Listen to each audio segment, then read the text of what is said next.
दोस्तों yes bank की बात करें तो स्टॉक के अंदर आज गिरावट हुई है। अब आप देख सकते हो कि बैंकिंग शेयरों में तो गिरावट नहीं थी, लेकिन यस बैंक का स्टॉक नीचे आया और इसके पीछे जो वजह बनी कि निगेटिव का जो खबर निकल कर आई थी कि यस बैंक की ब्रांच में उनके जो मैनेजर लेवल के बड़े एम्प्लॉयज़ ने फ्रॉड किया है, उसका असर यहाँ पे कुछ देखने को मिला है। वैसे स्टॉक आप देख सकते हो कि पिछले दिनों काफ़ी अच्छा दौड़ा भी और अब थोड़ा सा दबाव में दिखाई दे रहा है। रिजल्ट के बाद यहाँ पे एक अच्छी तेज़ी की संभावना बिल्कुल दिख रही है। अब यहाँ पे एक इन्वेस्टर मीटिंग को लेकर अपडेट निकल के आ रही है। इसके अलावा यस बैंक के लिए जो इस समय जो सबसे बड़ा मुद्दा है, किसके हाथ में जाएगी यस बैंक, क्योंकि प्रमोटर अभी तक नहीं है और इसको जल्द से जल्द प्रमोटर मिलने की संभावना है। उसको लेकर अपडेट है, उसको भी इस वीडियो के माध्यम से डिस्कस करेंगे।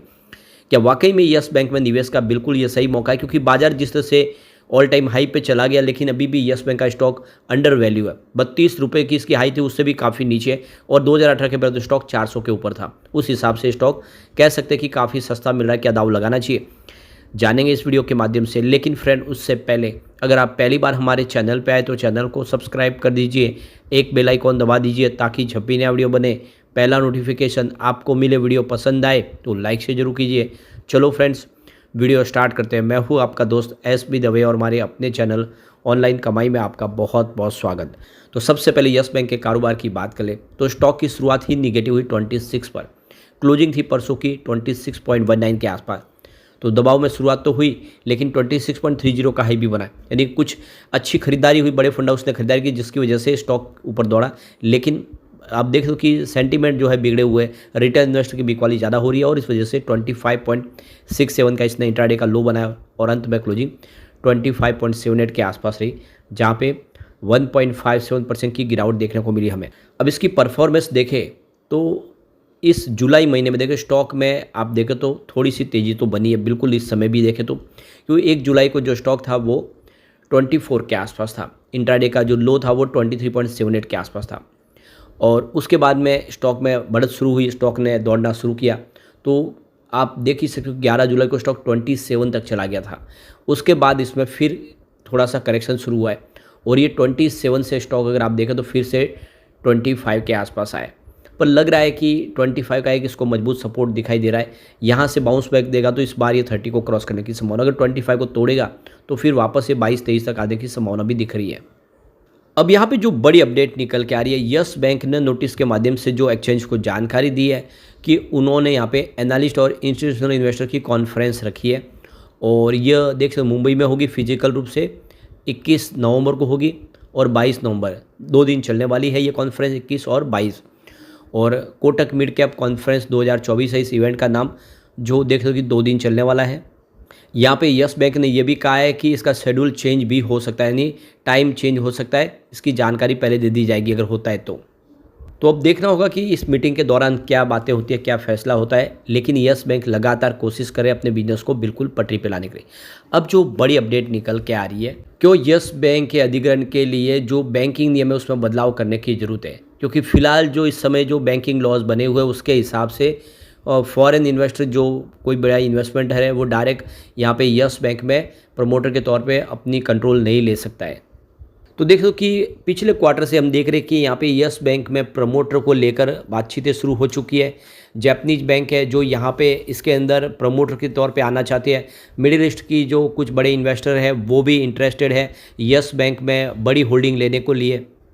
वैसे पिछले दिनों यस बैंक ने उस खबर का खंडन किया जिसमें कहा गया कि आरबीआई की तरफ से उनको फॉरेन बैंक के खरीदारी के लिए जो मेजॉरिटी स्टॉक लेने के लिए जो अप्रूवल मिल गया, लेकिन ऐसा नहीं है। अभी यस बैंक ने कहा कि आरबीआई ने ऐसा कोई अप्रूवल नहीं दिया हमें।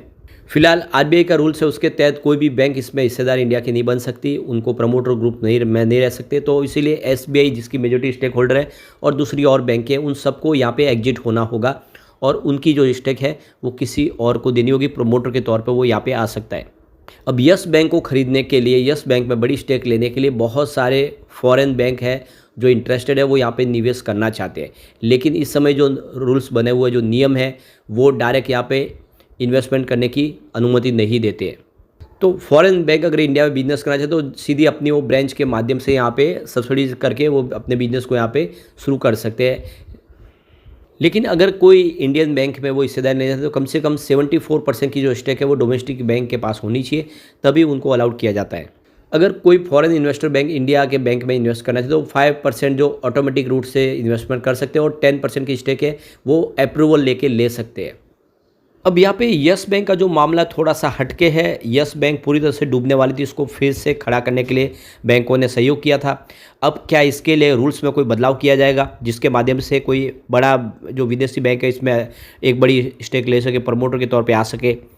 तो यहाँ पे अगर आरबीआई रूल्स में कुछ बदलाव करती है तो फिर यहाँ पे जो एक सिंगल प्रमोटर के तौर पे कोई विदेशी बैंक इसमें आ सकते हैं। तो देखना होगा कि इसके लिए आरबीआई क्या फैसला लेते हैं। अभी अप्रूवल नहीं मिला है, अप्रूवल मांगा गया है आरबीआई से। सबसे जो बड़ी बात है कि इंडियन कोई भी बैंक तो यहाँ पे उसमें हिस्सेदारी ले ही नहीं सकते, तो जो फॉरेन बैंक है उनके लिए रास्ता खुला है। दूसरे कोई भी बड़े ऐसे निवेशक नहीं है जो इतना भारी भरकम निवेश कर सके, इसीलिए फॉरेन बैंक ही इसमें सूटेबल लग रहे और लग रहा है कि कोई फॉरेन बैंक यहाँ पे आ सकता है। इसके लिए आरबीआई की तरफ से कुछ बड़े फैसले लिए जा सकते हैं जो आने वाले समय देखने को मिलेगा। अब कुछ डील हुई है, उन डील की तरफ चलते हैं। आखिर ये गिरावट इसके पीछे वजह क्या रही है, उन डील के माध्यम से समझने की कोशिश करते हैं। तो सुबह 9:15 पर 25.80 की प्राइस से 10,94,000 शेयरों की खरीदारी हुई। फिर 9:21 पर 25.99 की प्राइस से 10,63,000 शेयरों की एक खरीदारी और हुई। तो उसके बाद 10:03 पर 26.03 की प्राइस से 11,98,000 शेयरों की एक खरीदारी और हुई। तो सुबह सुबह आप देखो काफ़ी अच्छी खरीदारी शुरू हुई, लेकिन उसके बाद 10:31 पर 25.98 की प्राइस से 11,04,000 शेयरों की एक बिकवाली हुई। तो फिर 10:52 पर 25.78 की प्राइस से 12,52,000 शेयरों की एक बिकवाली और हुई।